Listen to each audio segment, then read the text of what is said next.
John and I talk China, economics, second-class citizens, and Taiwan on this week's podcast. Bald, Blind, and buddies.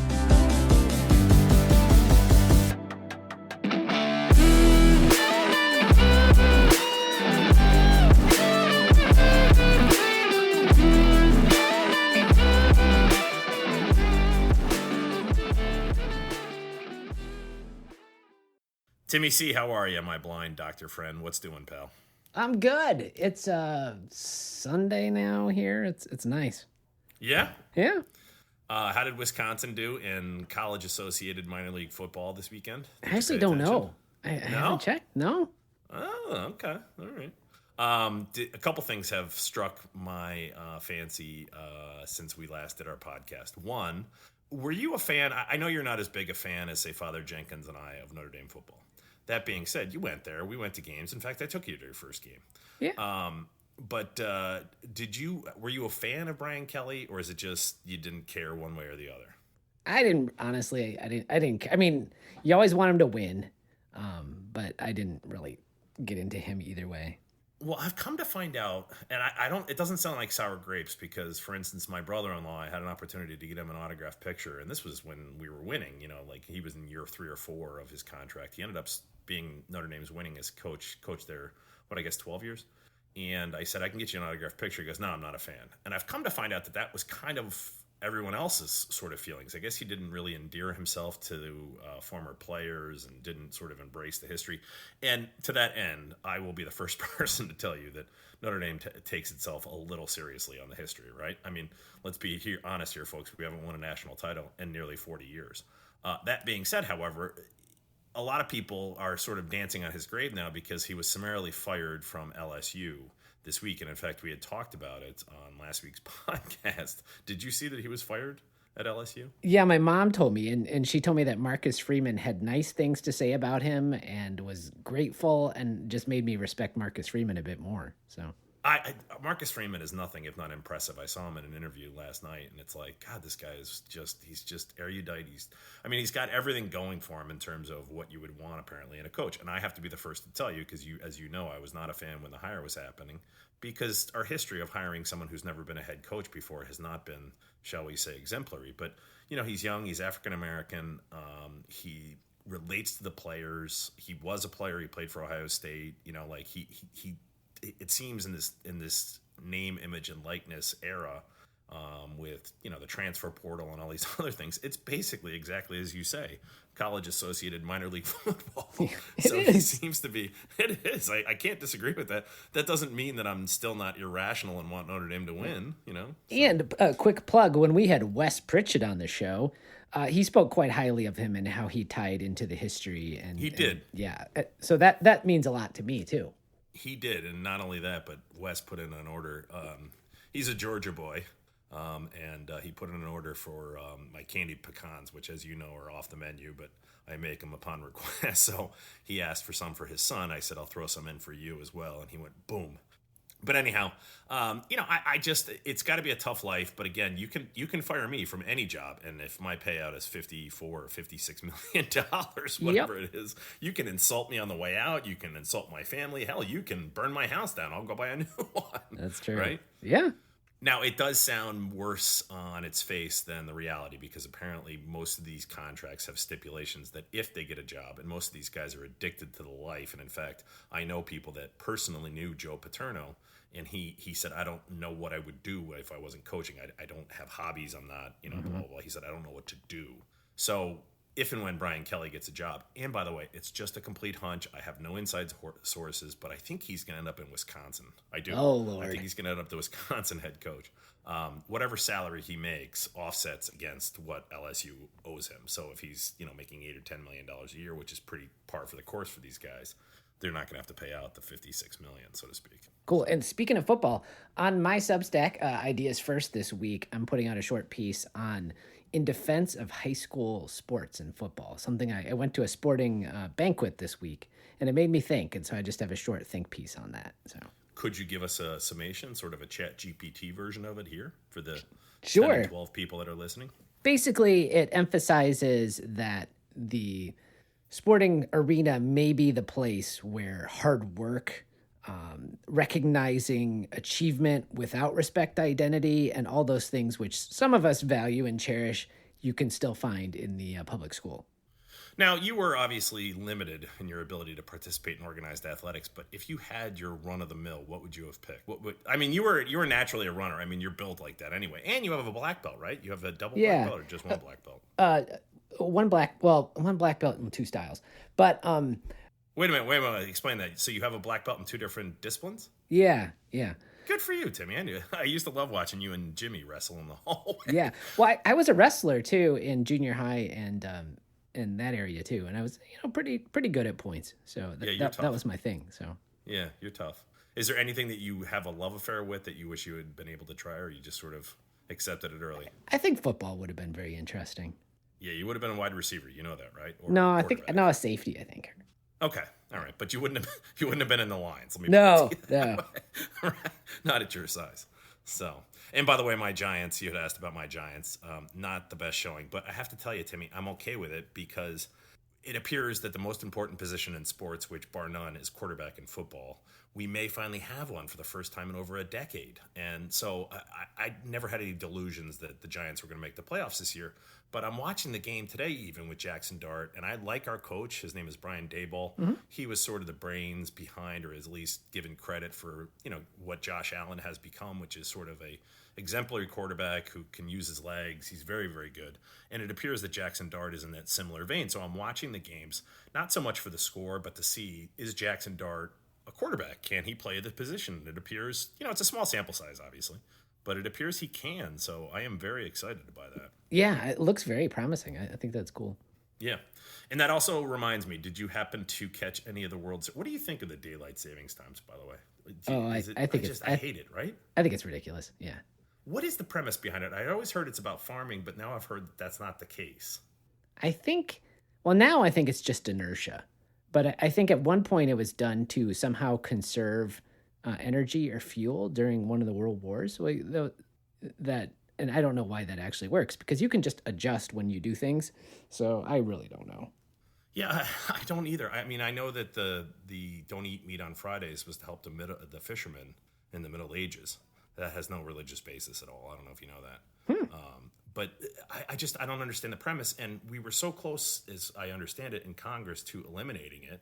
And then some doctors came out and said, no, please don't, because there's sort of circadian rhythm developed into certain things and all these sorts of things. So it's very strange to me. But did you happen to stay up and watch the World Series last night, or did you go to bed? I don't really get into baseball. Oh, I love baseball. Yeah. But I knew the Dodgers, and congratulations to the Dodgers. They are the first back-to-back winner, and that's going to lead to today's trivia question.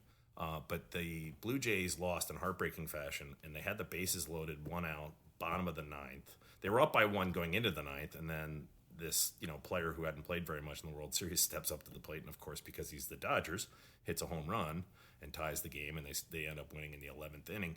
But when the Blue Jays had it, they were one out, all three bases, that bases loaded, one out, and they didn't manage to get a run. And I said to Charlie, and I looked at the clock, and it was just before midnight, and I said, Charlie, you can just go to bed now because the Dodgers are going to win this. I'm going to get some sleep. Because I wasn't per se rooting for the Blue Jays, but I was really rooting against the Dodgers. But, I root for Notre Dame and the Yankees, so it's like everybody hates those teams. You throw in Duke basketball, the Dallas Cowboys, I got the trifecta. Right? Yeah. So, but anyhow, last week's trivia question was about the World Series. Do you know when the first World Series was played, A, and B, who the teams were that were involved? No, I mean, I would have pegged the early 1900s, but that's all I can say. And you'd be correct. Even if you had gotten within a year or two, I would have given it to you. It was 1903. Mm-hmm. And the two teams that are both still in existence were the Boston Americans, now the Boston Red Sox, versus the Pittsburgh Pirates. So, yep. And to that end, the Dodgers are the first repeat winner since whom? That's the first part of the trivia question. And secondarily, who was the last team? And there's only been two. Can you name the two that have won 3 World Series in a row? Oh, it's got to be the Yankees, one of them. Well, the Yankees did win 5 in a row in the 40s, but it wasn't called the World Series at that point, which, again, you understand my how it sticks in my craw. It's not world champions. It isn't. Tell me I'm wrong. Okay. Well, Yeah. baseball, I think, is played so much around the world that like you can make that claim. But American football, I think you have a claim that you Okay. are the world champs. All right. Fair enough. Fair enough. But do you know there have been two teams that have won 3 World Series in a row? And can you name them? So, who was last repeat winner? And that also dovetails with 3 in a row. Who was the only 2 teams to ever win 3 in a row? So, Cool. but Timmy, what are we talking about today? Because I want you to hold court because you were the one who brought up this topic. You're fascinated by it. I am as well, and I think it's very important to touch on our topic today. So why don't you tell the listeners what we're going to talk about, and I'll give you some statistics as well. Yeah, so this is a huge topic, literally and figuratively. We want to, talk a bit about China. I've been doing some reading and thinking, and want to share some ideas, some things I've learned that most people might not know, or a good chunk of people might not know, and just kind of talk about what is China right now, and what's their relationship to us and the world, etc. Well, why don't you tell us a little bit, some of the things that jumped out at you, because you've done some research on this. I used to teach international relations, so I'm familiar with some stuff. But even today, just for instance, New York City is our largest metropolitan area in our country, right? Mm-hmm. Even if you include the surrounding area, it's about 20 million people. China has 6 cities with a population larger than that. 6. Mm-hmm. So just to give you some perspective, it's just magnificent in terms of size. And one of the things that always jumps out at me is the United States. Although I tease about it being the World Series, we are only 4% of the world's population, and yet the world's largest economy. That really is a testament to us. China, which has a population 4 times our size, has the second largest economy. So just think about that for a second. So that's one of the things. But give us some of the stuff that you found out. And, do you see China as a threat? Can there be synergies between the United States and others going forward? What's the challenge that we face in the year 2025 with China? Yeah, well, thinking of the scale that you mentioned, have you come across to I apologize for mispronunciation, the Hukou system, Hukou is how I've seen it spelled? I have come across it, yeah. Yeah, so basically, China maintains a sort of at least 2-class system where the rural peasants have less access to social resources, and things like that than folks in cities. So there's this population of rural folks who'd rather not work on the farms or in the rice paddies, who basically are these transient workers. We're talking over like 220 million of these transient workers who can go work in factories and such. That's like larger than the workforce of the U.S. altogether. So they have to return to their hometown, I think, yearly to access benefits and register and things of that sort. So they're sort of this captive labor pool. We take movement for granted. If I get a job in LA, I move to LA. But these people can't do that. So the system keeps them in this second class status and then uses their labor in the Foxconn factories, etc., driving the engine of Chinese manufacturing. I think it's fascinating. And whenever China wants to come on the world stage and talk about economic inequality or whatever they like to do, I think it's helpful to remember this indenturedness that these folks have.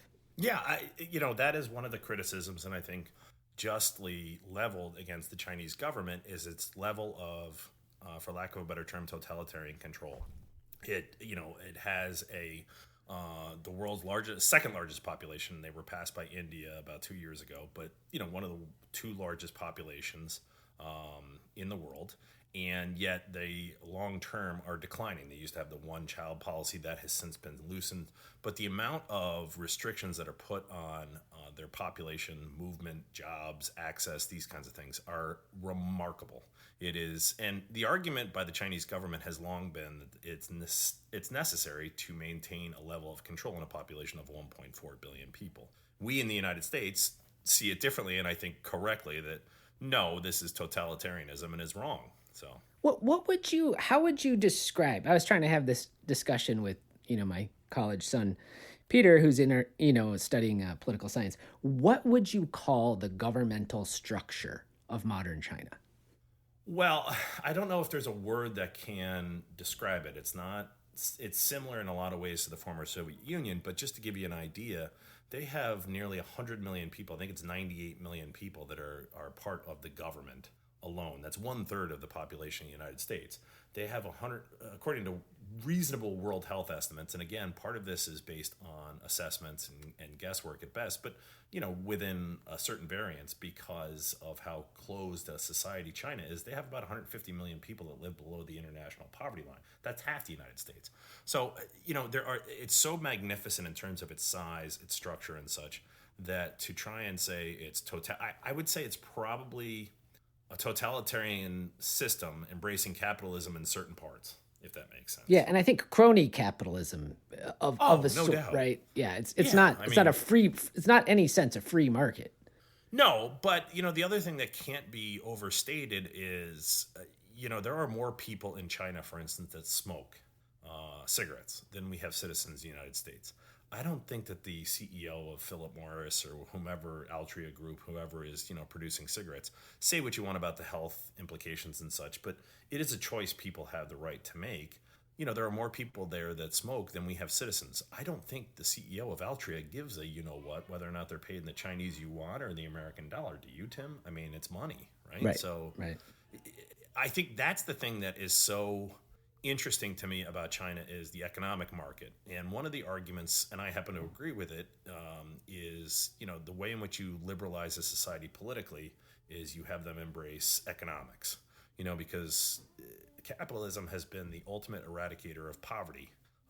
Since they have loosened their system in the 1970s, they brought more people out above the poverty line than we have citizens in the United States. I keep saying that, but when you're talking about a country of 350 million people, and you're able just by loosening your economic system to bring that many people plus above the poverty line, that's significant. That's not something that can be overstated. So, do you give any credence to the idea that the best way to deal with China is through economics?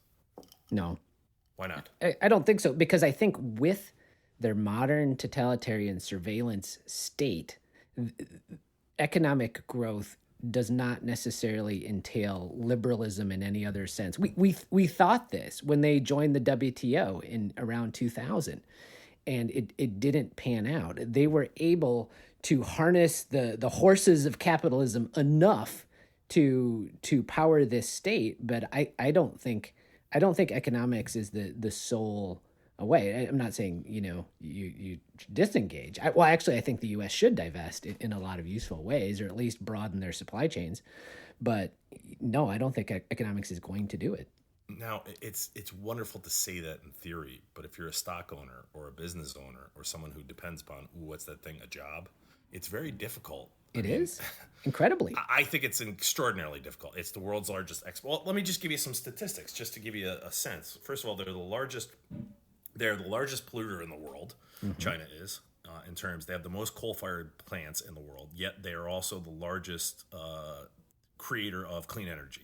I mean, it's sort of almost, the country itself is just a contradiction in terms, right? I mean, it's just, again, they have over 100 cities that have at least 1 million people. They have 1.4 billion people, but that's expected to decline because of the one child policy. Well, let's put a pause there for just 1 second. Okay. Yeah. I think the one child policy, aside from the severe ethical considerations about having done it, demonstrates the arrogance of thinking how much control you actually have over human behavior. So you wind up having this society where people don't have siblings, right? And there's just one child in every household, and they're the apple of everybody's eye, and they never learn to get along.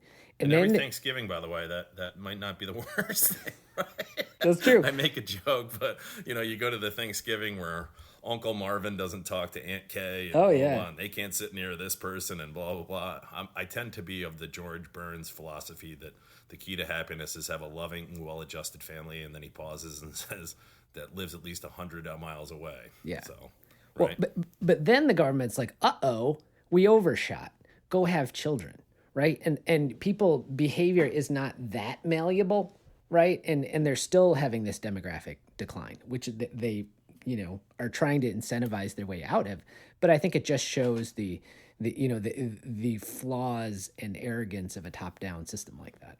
We can have another discussion about this, but I'm curious in terms of children, if you think that, and again, I understand that trying to control human behavior in that way is insane. That's part of the reason that I also think that, the Catholic Church's philosophy about this and that is a little bit outdated. Okay, that being said, there is an argument, however, that having children is a societal choice, is it not? Because having children is a uniquely individual choice between you and your loved ones. However, it does have an impact on society. They now have to be educated. There's additional roads that have to be built, that kind of thing, right?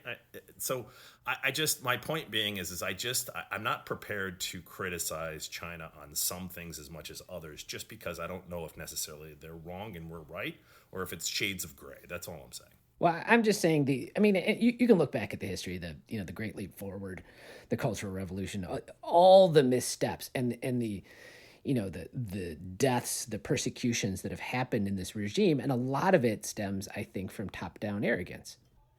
Of course, but when you have the world's second largest economy, you can sort of dictate things. Thomas Friedman became famous for coining this idea of the McDonald's effect, which was until Russia invaded, I believe it was Ukraine, 6, 8, 10 years ago. No two countries that both had McDonald's had ever gone to war together, or against one another, I should say. And it's kind of a silly, concept on its face, but the basic idea is if you are integrated with each other economically, you're much less likely to let political strife end that.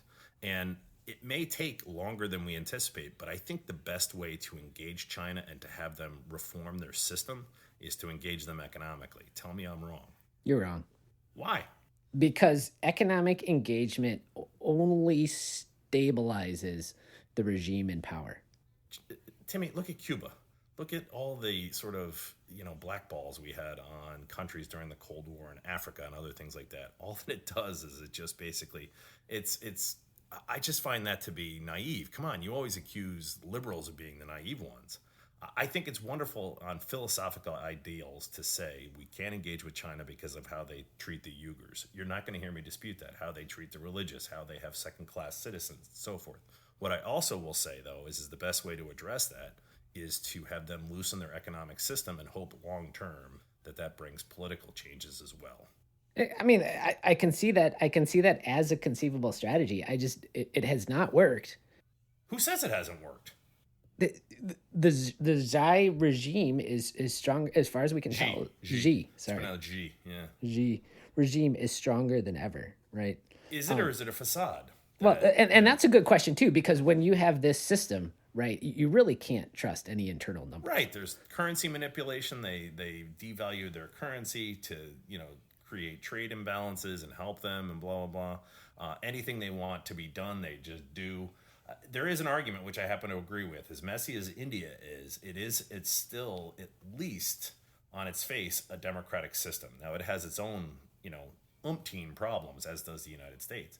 But the long-term stability of India is probably more assured than is the long-term stability of China. And my argument is in order to ensure the long-term stability of China, the best way to do so is economics.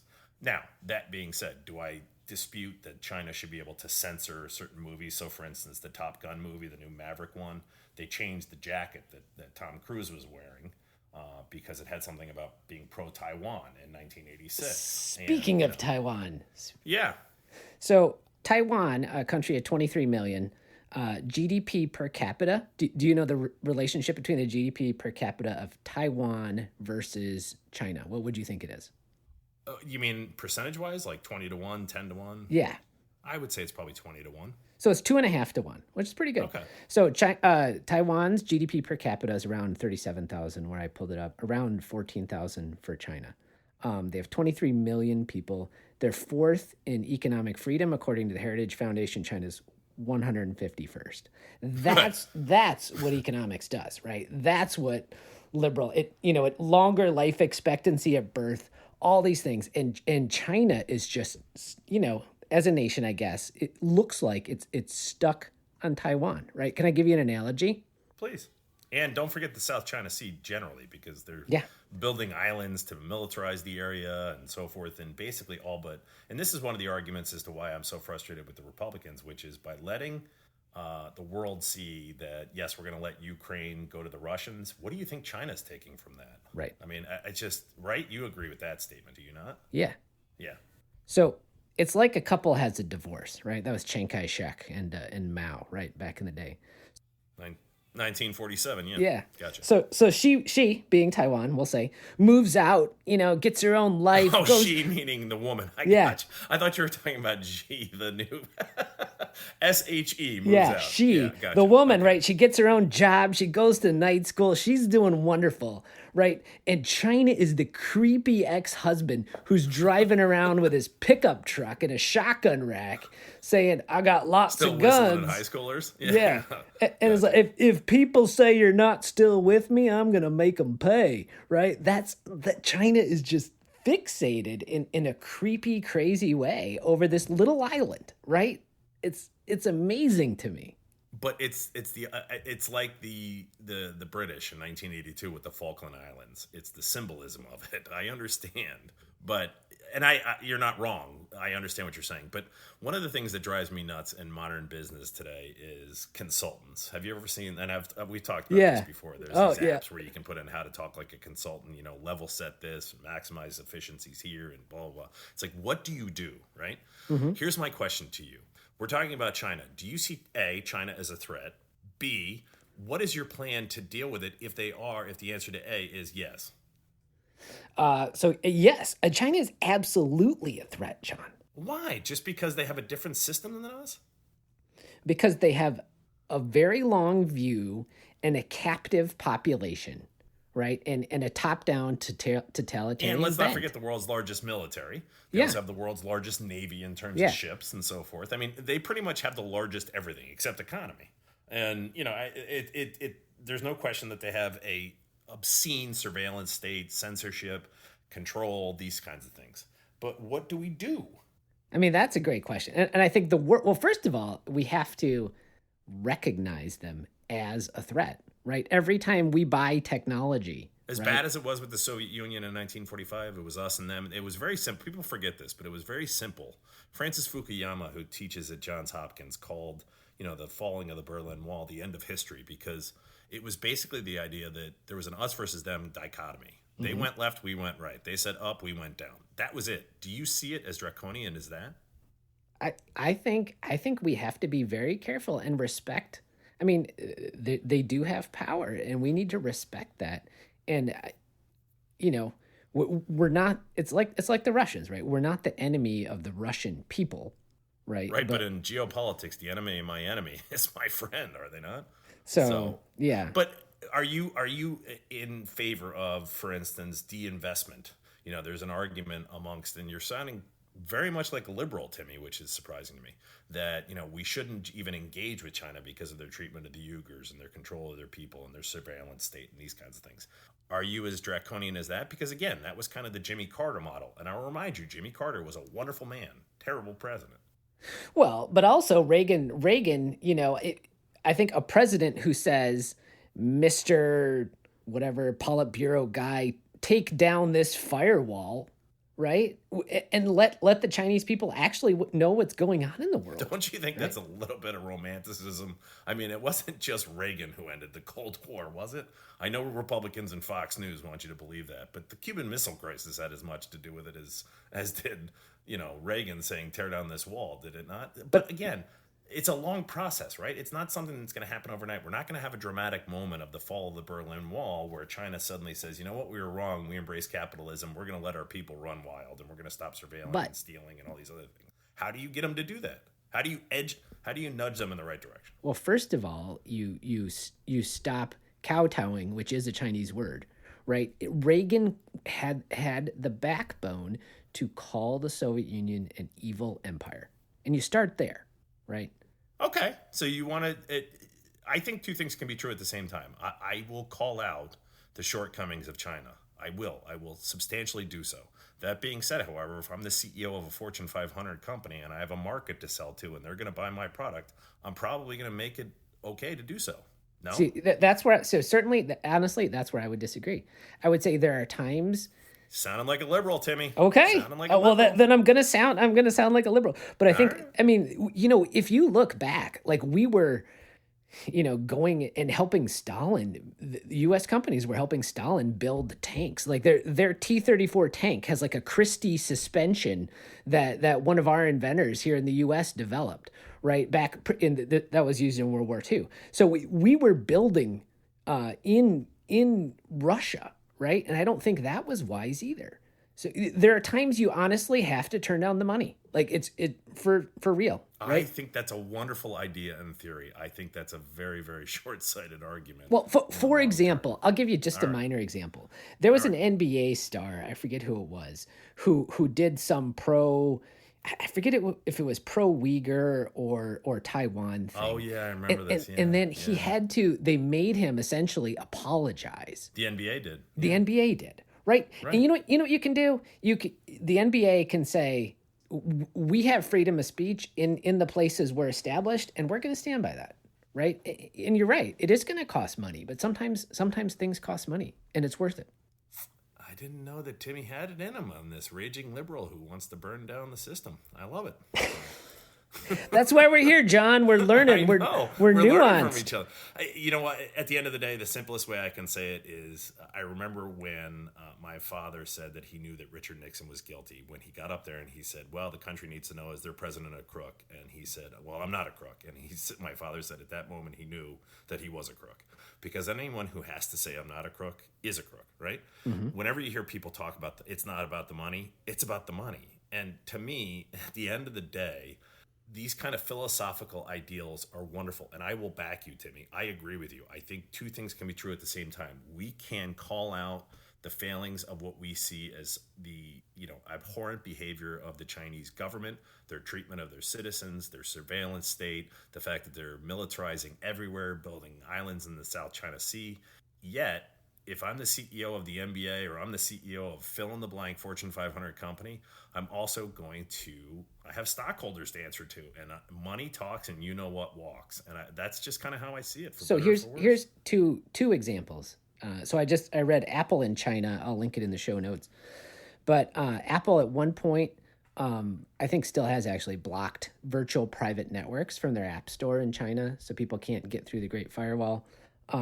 And they also VPNs are blocked. Okay. Yeah, and they also, I don't know if you recall this. Why don't you tell people what a VPN is? Yeah, so virtual private network sort of lets you tunnel through the internet and pop out like you're in another country. So it lets you get past with the censorship system. It's a privacy thing. It's a privacy thing. Yeah, and it's a security and privacy thing. It's a very, very powerful tool that most companies in the United States engage in. Yeah. So there's that one, and the other one. I noticed this when this came out. You used to be able to leave AirDrop on your iPhone on, so that people could just send you stuff. Now I think you have to turn it on and it times out after 15 minutes. And they sort of when they disabled the ability to leave it on all the time, I think they told you it was like a security thing. But actually, dissidents were passing each other messages on the bus and things to get around the censorship in China. But China insisted that Apple disable that feature to cut down on covert communication within their country, and we've all lost because of that. Mm-hmm. And I think there are times when a company can say, right? I mean, for example, but you're Tim Cook. You're the CEO of Apple. I think that's wonderful philosophically, and you're not going to hear me dispute it. But when it comes to international relations, I tend to be the classic realpolitik. Like, do we have an interest in this? How is it going to affect us, and what is that interest? And unfortunately, I think that Tim Cook, I think some of these examples, and you're right, you're not going to hear me dispute, are appalling. Yet I understand as the CEO why that decision was made. Well, for example, John, what if I'm going to do it. What if someone from the Nazi regime in the late 30s and 40s said, we can get you these products at a very low price because we don't pay much for labor? Right? I think that's true. Would you be like, yeah, let's go ahead. We're gonna make our widgets. But I also think that that's short-sighted because I don't think the world was as interconnected as it is now with the internet, aviation travel, these kinds of things, right? I mean, you're talking 75, 80 years ago. Just think of how magnificently the world has developed in that time period. From the fact that you can be in China and less than 20 hours. Yeah, you could spread COVID to the rest of the world within less than There's 20 a hours. downside to that as well. Yeah. And you get into security, you get into drugs, you get into terror networks and all these other things. There's a downside to globalization and modernity. I get it. But the question is, do the benefits outweigh the costs? Right. And I will say yes. Okay, one more thought. right. A quote I love from Winston Churchill. Do you know what his definition of appeasement is? No. It's feeding the alligator in the hopes that he eats you last. Yeah, well, you give a mouse a cookie, he's going to ask for a glass of milk. Yeah, That's I one would of my warn favorites. us against appeasement is all I'm saying. Fair enough. Well, Timmy, I just, at the end of the day, unfortunately, I just think it's the best way to solve political problems. I think I'm going to piggyback on the ingenuity of humanity, and I just think that's human beings will ultimately be able to break that sort of censorship control. It's not possible. That's my in hope. Today's global age. That's my hope too. Yeah. And I think the best way, you and I disagree on this, I think the best way to do that is to engage with them economically. There are going to be examples like that you called out that I am not going to defend, but I understand. Well, John, that brings me to my whack job. Okay. Is it President Xi of China? No, not today. Okay. I'm pained to tell you, John, it comes from the University of Wisconsin in Madison. Does it really? It does. It does. It How long until they have a restraining order against us? All right, cuts I'm me ready. to my heart, John. All right. So a little background, give me a little runway here. So there's the test called the Medical College Admission Test, the MCAT, which people who apply to medical school take, and it has been studied, and it turns out it and your GPA correlate quite well with your success in medical school and on licensing exams. So it has value. And this holds true as well, taking account of things like race and sex. So folks may know about the Students for Fair Admission v. Harvard case in 2023, which essentially outlawed racial preference in getting people into higher ed. So in that context, you can imagine, John, my surprise when I learned that in response to data requests, the University of Wisconsin has some rather interesting statistics on its admission to medical school. Would you like to hear some of these? Absolutely. With the same scores, an African-American student is 10 times more likely to be admitted than a white or Asian student. 15% of Black students who applied were admitted, whereas 2% of Asians who applied were admitted. And check this one out. The Asian students who were rejected had 17% higher MCAT scores than African-American students who were admitted. 17%. So when a school selects people with these lower MCAT scores and lower GPAs, you're literally selecting for people who are less likely to graduate medical school successfully. So it leads me to, as a state taxpayer, say, why are we paying our school to not pick the most qualified folks? And on the surface, this appears to be in violation of federal law. So that's why they're my whack job this week. All right, fair enough. Two things to that real quick. Do you know what they call the guy who finishes last in medical school? Doctor. That's number one.